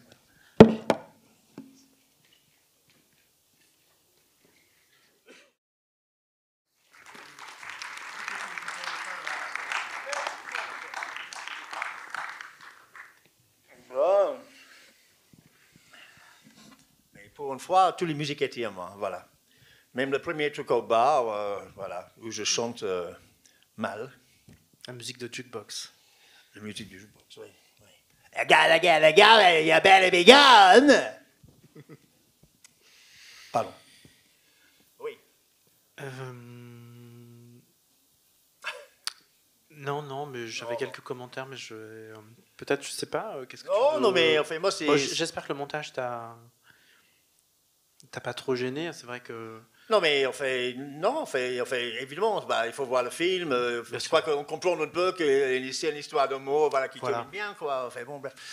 C'est très drôle. Un peu bizarrement, il faut pour toutes les histoires d'amour de terminer bien, il faut avoir quelques adjoints pour enlever l'autre fait. Ça serait, à mon avis, la population du Terre, ça serait beaucoup moins. Non, mais c'est émouvant pour moi. Enfin, bon, c'est sincèrement émouvant pour moi. Enfin, j'ai vu ce film plein de fois, etc. Mais bon, c'est sauvé, quoi. Qu'est-ce que je peux dire Sur ce que tu disais tout à l'heure par rapport à l'instrument oui, mexicain. Enfin, bon, oui, mais c'est bon, voilà, vous avez entendu. Donc, bon, voilà, ça c'est le fameux instrument et comme ça, mais bon, ça c'est pas si intéressant comme ça. Non, il y a peut-être une autre chose que je peux dire. C'est pour continuer avec les thématiques, collaboration sur long terme et tout ça. Ben, comme j'ai dit tout avant que voilà, j'ai fait une musique pour un film d'Arnaud, bah, c'était pas utilisé, mais 15 ans plus tard, bah, tout d'un coup, c'est là. Bon, là, c'est pas la même chose, mais c'est un peu une référence.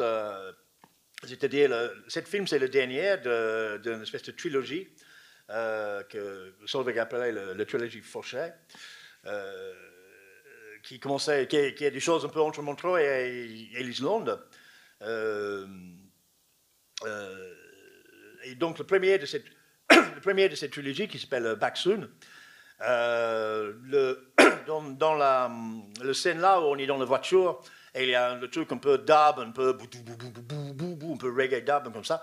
En fait, ça c'est une musique de c'est pas une musique, c'est une reprise d'un thème que j'ai utilisé en Baksun. Et donc ça, c'est un peu un hommage à les choses. Mais bon, c'est une nouvelle musique, mais c'est la même ligne de basse et c'est la même chose comme ça. Donc là, voilà, c'est encore une chose dans la continuité qu'on peut que faire si on travaille avec quelqu'un sur plusieurs films. Mais bon, là, on travaille avec quelqu'un qui en plus n'était pas là. Mais bon, je suis sûr qu'il aurait été très content. Voilà. Voilà. Sinon, qu'est-ce que... Non, mais je peux dire plein de choses. Voilà, voilà, évidemment, c'est pas un documentaire du tout, mais dans le bar où ça commence, c'est le bar local à Montreux. Le mec qui est à le bar, c'est les arbres gaussiens, mon pote et le pote à Solveig, avec qui j'ai écrit une chanson pour un autre film qui était après chanté par Iggy Pop, pour l'anecdote et pour me auto-tartiner un tout petit peu. Et voilà, des clients, il y a Samir qui est un acteur, mais l'autre mec, c'est son voisin. Et, enfin, il y a plein de... voilà, c'est le bande à Solveig, quoi, qui est... et dans le bande à Solveig, il y a des comédiens et il y a des voisins. Et il y a des voisins qui deviennent comédiens. Et des fois, il y a des comédiens qui deviennent voisins. Parce que... c'est vrai qu'on a oublié de dire que la moitié du cinéma français habite à Montreuil. Je ne sais pas si c'est la moitié, je crois que ça doit être au moins 51% maintenant. Non c'est ça, exactement. Alors, je ne sais pas, vous avez peut-être des questions? Des réflexions. Ouais, tout est permis. Oui, moi j'ai une réflexion. Donc c'est quoi le score dans la Belgique-Croatie là? 0-0. Et c'est fini? Oh. Ok, tiens-moi au courant. Fais des signes. Faut pas interrompre parce que Annie ne va pas être contente. Mais fais des signes. Non, mais voilà. Il y a un acteur belge dans ce film, ça c'est vrai. Je ne pense pas qu'il a des cravates, mais il y a... Bon, c'est un film Montreux, Islande, belge. Voilà. Oui. Vous avez déjà... Heureusement que vous êtes là. Hein. J'aime bien poser des questions. Vous avez déjà un peu répondu en vraiment 3 mots. À un moment, vous avez dit 3 mots, je ne sais plus exactement quand, par rapport au fait que vous n'étiez pas cinéaste. Ah oui, bah, c'était justement par rapport au film de Solveig Anspach que ce n'était pas votre rôle. Mais juste avant, je voulais justement vous demander si vous aviez jamais eu envie de faire un film documentaire ou fiction, et pourquoi? Oui ou non, et pourquoi?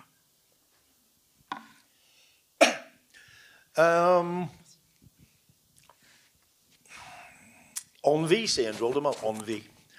Je crois qu'on peut tous avoir envie. Moi, j'ai envie d'être footballeur professionnel. Non, non, je vais arrêter. Excuse-moi, Annie, je vais arrêter avec le truc football. Non, enfin, oui, non, non, pas vraiment. J'ai pas, en tout cas, envie dans un esprit, pourquoi pas, quoi, mais je ne m'imagine pas faire ça.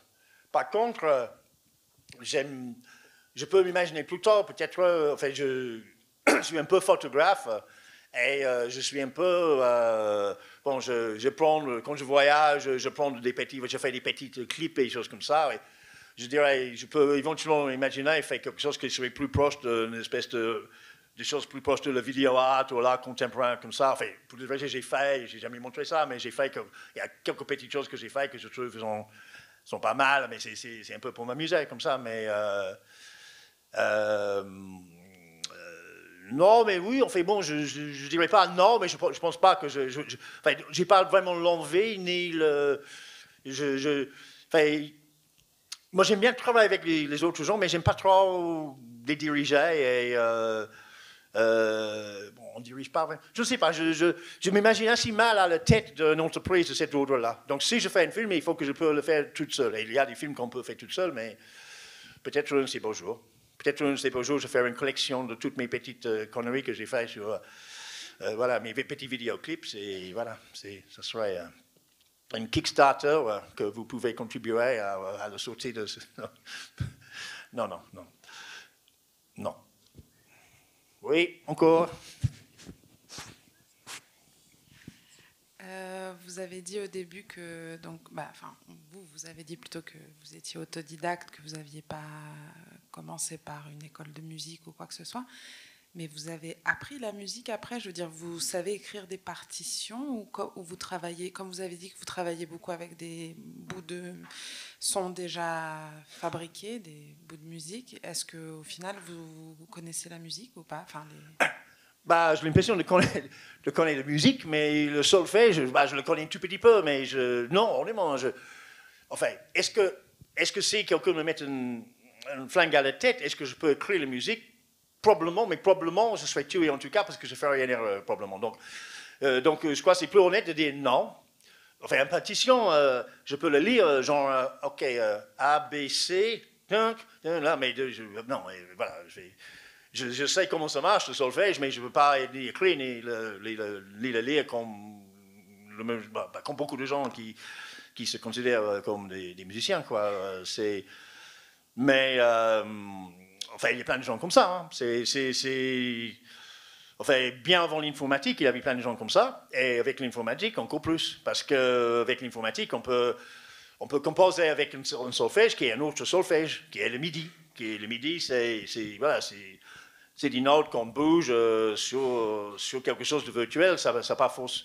En fait, on peut faire du MIDI avec du solfège si on veut, mais si on ne connaît pas déjà le solfège, c'est plus facile de faire du MIDI vis-à-vis d'un piano roll, comme on dit. Donc, vous avez le fond de le piano et vous bougez des notes. Et donc, moi, je crée de plein de façons différentes. Des fois, je crée à la guitare ou à la clavier comme ça. Des fois, je prends des notes et je les bouge et je le crée comme sur du papier.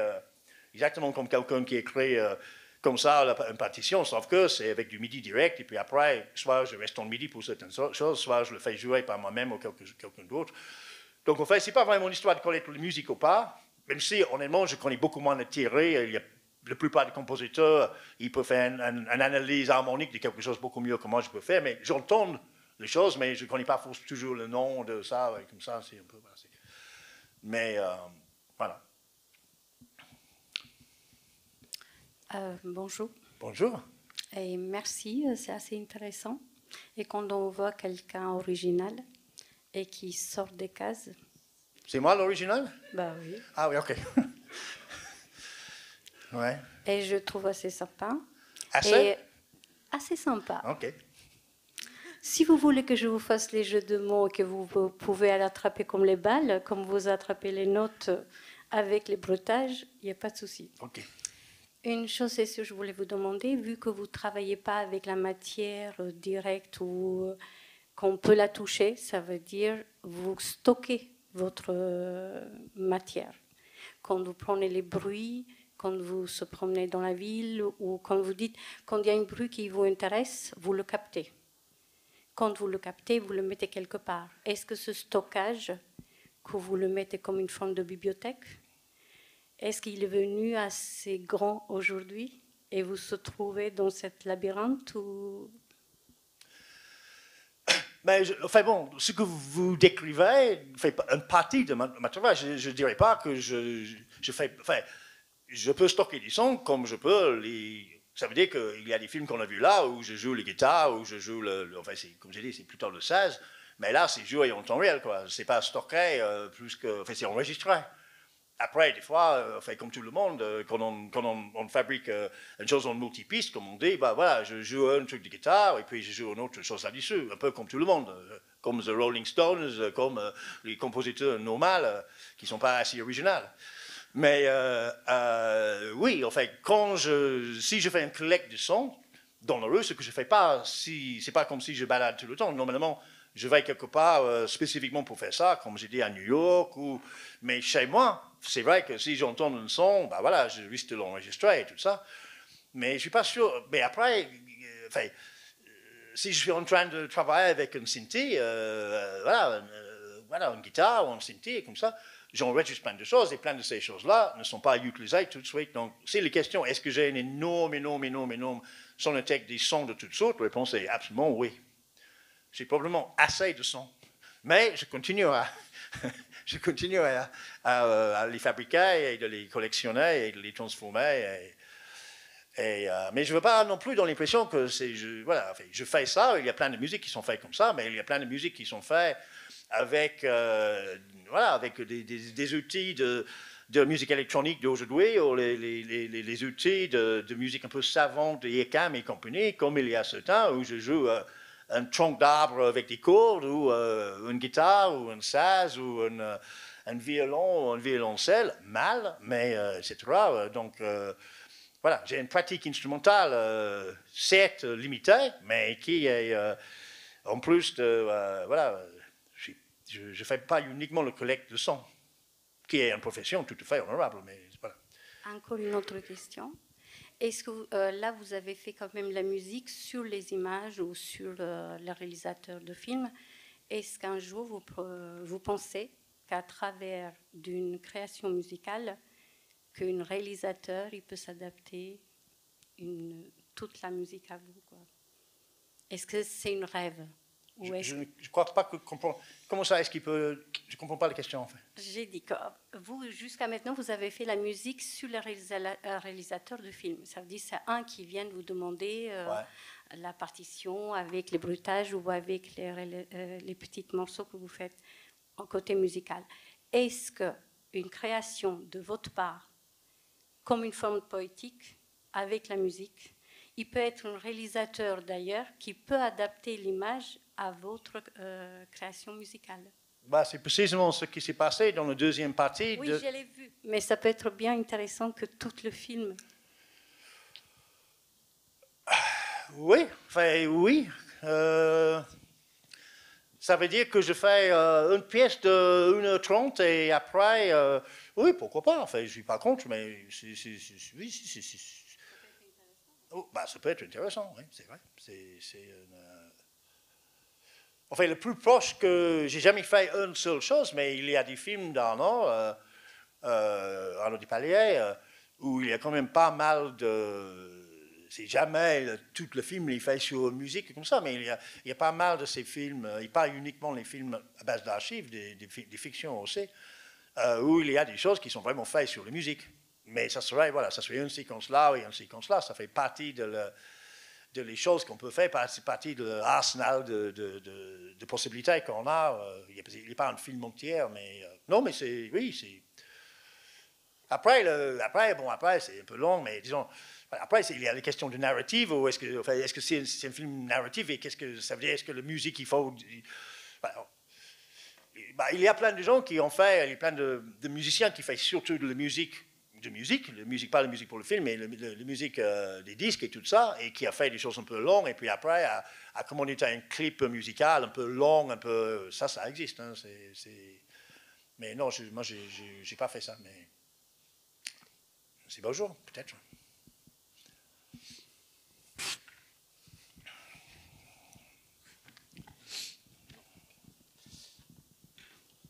Encore 0-0? C'est combien de minutes là? Ah oui, encore le temps. Alors c'était à vous pour la question. 1, 2. J'aurais une question. Oui, ici. Ah oui, ok. Hey, ça va? Oui, et vous? Non, en fait, donc ce que vous dites, c'est que vous composez et vous réalisez et produisez vous-même la musique. Est-ce qu'il vous est déjà arrivé d'avoir à faire intervenir des musiciens extérieurs? Je ne sais pas, vous avez besoin d'un instrument trop spécifique? Oui, pas mal, oui. D'accord. Très bien. Vous voulez que je dise quand? Oui. Par exemple, dans le, je ne sais pas si vous avez vu Michael Colas, qui est une fiction dans l'On du Palais, pour jouer un petit statut et tout ça. Là où il y a, c'est un film d'époque et l'instrumentation, c'est comment on dit, viol de gamme que je ne joue pas. Je peux très bien faire quelque chose avec, mais bon, dans ce film-là, je ne l'ai pas fait. De la percussion que moi je joue, c'est une combinaison, mais il y a plein de... c'est ce qu'il fait avec un groupe qui s'appelle The Witches. Il y a aussi de la musique à eux, enfin de la musique traditionnelle jouée par eux dans le film. Donc le parti pris a été de faire quelque chose d'un peu homogène, tout en ayant une partie de musique traditionnelle et une partie que moi j'ai composée. Donc en fait, j'ai bossé avec eux, mais il y a plein d'autres... comme j'ai dit, j'ai écrit une chanson pour un film et c'est Iggy Pop qui la chantait. Et sur ce... Donc moi je ne suis pas Iggy Pop, comme je ne suis pas Étienne Dao. Et par exemple sur cette chanson-là, il y avait... moi j'ai joué le guitare, mais bon, je joue à ma manière. Donc on voulait avoir quelque chose de plus conventionnel. Et il y a un super bon guitariste qui est venu jouer quelques parties là. J'ai fait les choses pour piano qui étaient interprétées par un pianiste qui est un vrai pianiste. J'ai dit, bon, c'est pas le film qu'on a vu, mais un autre film où j'ai utilisé beaucoup le violoncelle. On avait un soloiste de violoncelle. Quoi d'autre? Non, il y a pas mal. Enfin, il y a pas mal. Je dirais peut-être un film sur 3, peut-être il y a quelqu'un d'autre qui travaille là-dessus.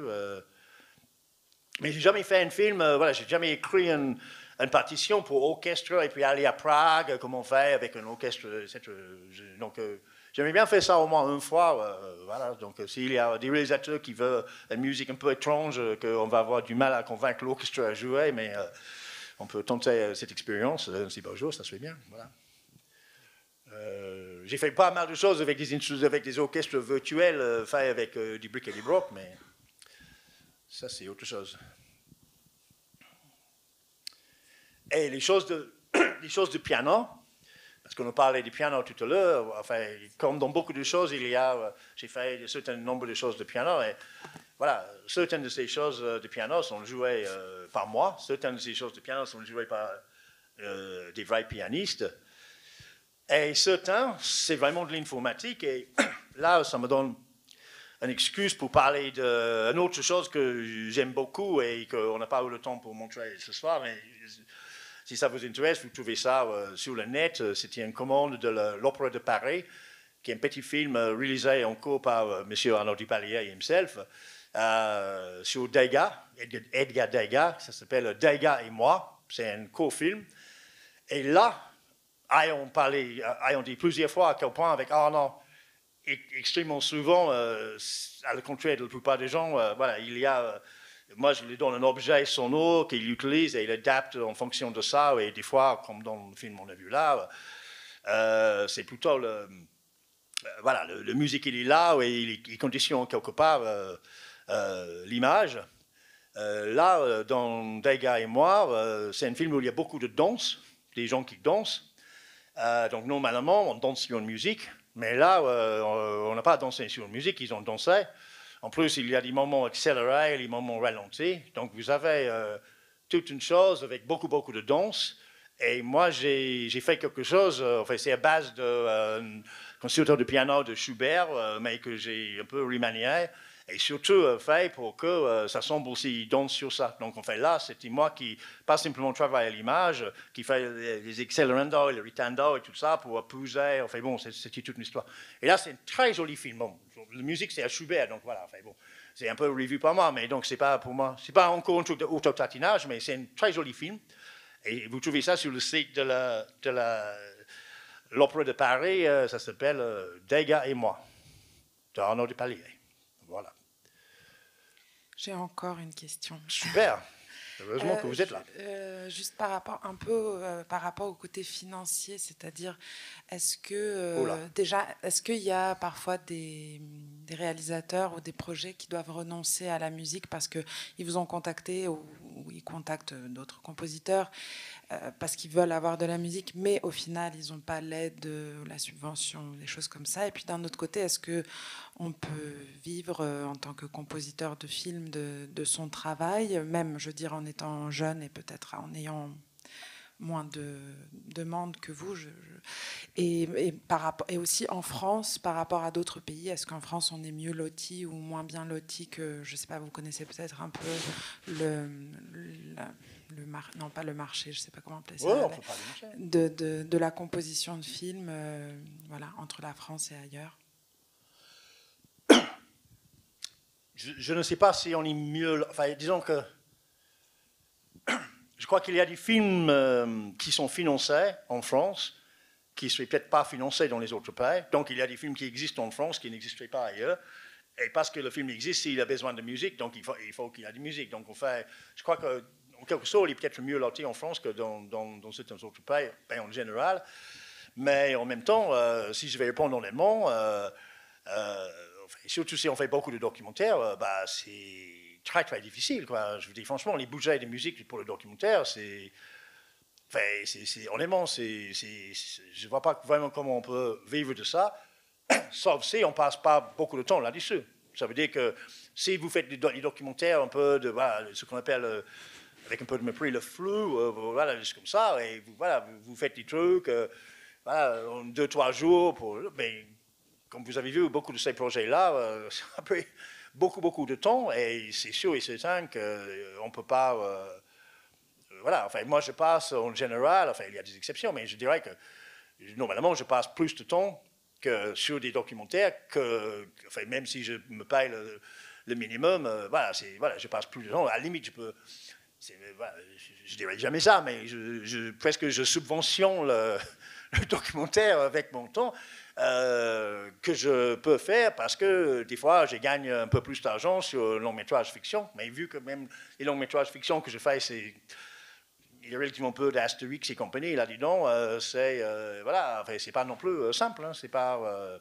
mais bon, je vais pas me plaindre parce que, enfin, franchement, voilà. Je suis pareil, même mal, je suis pareil mal, mais je suis pareil pour faire exactement ce que j'ai envie de faire, et c'est pas tout le monde qui a cette chance-là, donc je vais pas rentrer dans le misérabilisme à ce cas, mais en même temps, je vais dire, si on est en train de filmer, c'est que, franchement, c'est impossible. Dans les documentaires, c'est impossible. C'est impossible de travailler, de mettre suffisamment de temps pour faire quelque chose qui est adéquat, qui est à le niveau de les films. Et bon, après, on sait que c'est la même chose pour les réalisateurs. Je sais que les réalisateurs des documentaires, en général, ils ne sont jamais payés. Ils voient combien de temps ils passent, d'écrire, des comme ça. Ils n'ont même pas payé le SMIC, quoi, c'est sûr, c'est ça. Donc, après, bon, c'est le réalisateur qui signe, il peut toujours avoir un prêt, etc. comme ça. Et en même temps, bon, après, si jamais ça se passe à la télé à un bon moment, il y a le SACEM, on gagne un peu d'argent avec ça, donc on arrive. Mais non, mais c'est pas simple, le documentaire. Enfin, moi, si je faisais que le documentaire, je pense que je ne pouvais pas faire ça. Voilà. C'est vrai que pour compléter ce que vient de dire Martin, oui, le documentaire travaille sur des devis qui sont tout petits, en fait. Et c'est vrai que la place pour la musique est forcément réduite. Et aussi, pour compléter par rapport à la SACEM, et là, je vous renvoie vers le site de la SACEM, il y a un certain nombre de dispositifs d'aide pas toujours facile à obtenir et parfois Martin a eu des difficultés, on en avait parlé, sur des... Voilà, donc par exemple, citons un seul exemple qui concerne beaucoup le documentaire et le documentaire de création, c'est des bourses Brouillon d'un rêve, qui ont un volet aussi sur la musique. C'est 3 000 €. Hein. Voilà. Donc c'est 3 000 €. Et pour bon, ça, moi je connais bien, c'est vrai que les cinéastes qui développent des films sur des années et des années, c'est vrai que si on peut poser la question économique, quand on travaille quand on développe un film sur... nous, on en reçoit beaucoup qui passent 4 ou 5 ans sur un projet, des fois c'est plus encore. Ils font pas ça tout le temps, mais c'est pour donner un ordre d'idée. Forcément, à l'arrivée, ils gagnent pas tellement leur vie avec ça.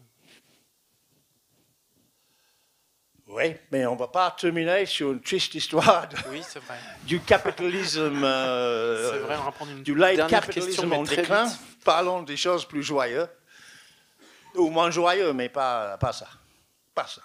Bonjour. Bonjour. Qu'est-ce qui vous plaît le plus dans votre métier? Pardon? Qu'est-ce qui vous plaît le plus dans votre métier en tant que compositeur? C'est la quantité extraordinaire d'argent que je gagne. C'est quand j'ai acheté mon 3e Lamborghini, je dis, voilà, c'est comme disait, je pense, un ex-président, il n'a pas dit exactement, non, mais je ne vais pas dire les choses. Bon, ce qui me plaît, c'est le plus, c'est un tout, quoi. Honnêtement, ce qui me plaît le plus, c'est le processus. Mais en même temps, parce que ce qui me plaît le plus, c'est le processus, c'est pour ça que moi, je suis un peu obligé de faire des musiques de film pour avoir quelque chose d'extérieur qui vient de me dire, il y a une deadline là, et vous ne pouvez pas continuer à faire le processus, sans forcément avoir un résultat concret à la fin. Le cinéma, voilà, il me dit, voilà, là, il faut une musique pour demain matin, sinon, blablabla. Donc, je suis obligé d'arrêter le processus, parce que sinon, si je suis honnête, évidemment, ça me plaît, de revoir des choses comme ça et écouter des choses, voilà, je te dis, ça c'est bien, ça c'est bien. Et évidemment, je suis très fier de participer dans plein de films que j'aime bien. Mais si je suis honnête, et je suis, des fois, ça me plaît beaucoup, c'est de faire des choses. Honnêtement, je connais plein de gens qui font de la musique, qui ne font pas de musique pour le cinéma, et qui ont un peu la même mentalité que moi, et qu'ils sont en train de travailler sur le même 3-4 morceaux depuis 20 ans, quoi. Parce que ce qui est excitant, c'est d'ajouter un truc, quoi. Là, un truc, ah oui, c'est super, oui, mais après, on le fait tourner, et après, on dit, voilà, on s'habitue, et oui, on dit, ah oui, mais on va ajouter ça, on va enlever ça, et comme ça. Moi, je suis un peu... voilà. Moi, j'aime bien...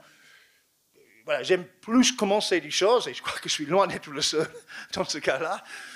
C'est plus naturel pour moi de commencer quelque chose, de développer quelque chose, que de dire, OK, maintenant c'est fini, et on va terminer ça, et on va ça, parce que voilà, je peux toujours faire mieux, et comme ça.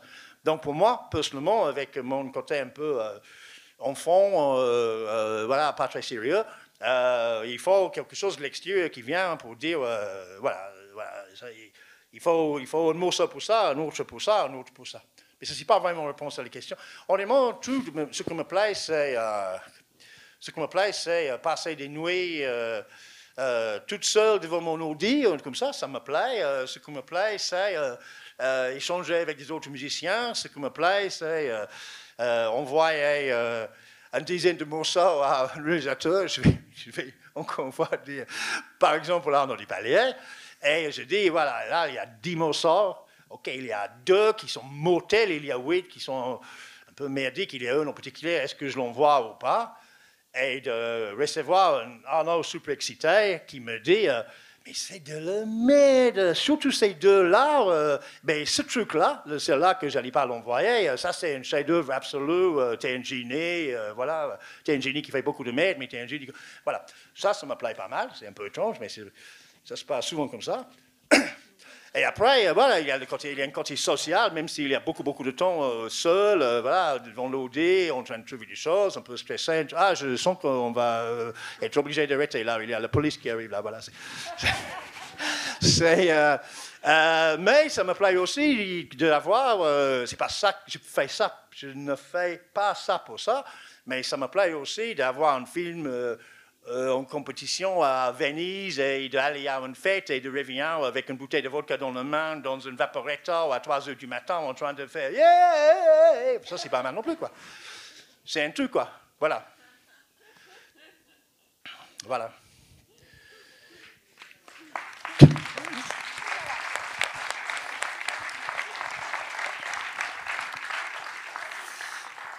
Bien, alors merci beaucoup à tous les deux. Merci entre autres pour ce florilège d'extraits qui nous a permis de voir toute la palette de... Pas tout. Alors, une partie, Une assez petite partie de la richesse. En tous les cas, une palette assez étendue de votre création et ce qui a permis de réagir sur plein de choses. Donc merci à vous pour cette très bonne journée et merci au public aussi. Merci beaucoup, vraiment. Super, merci.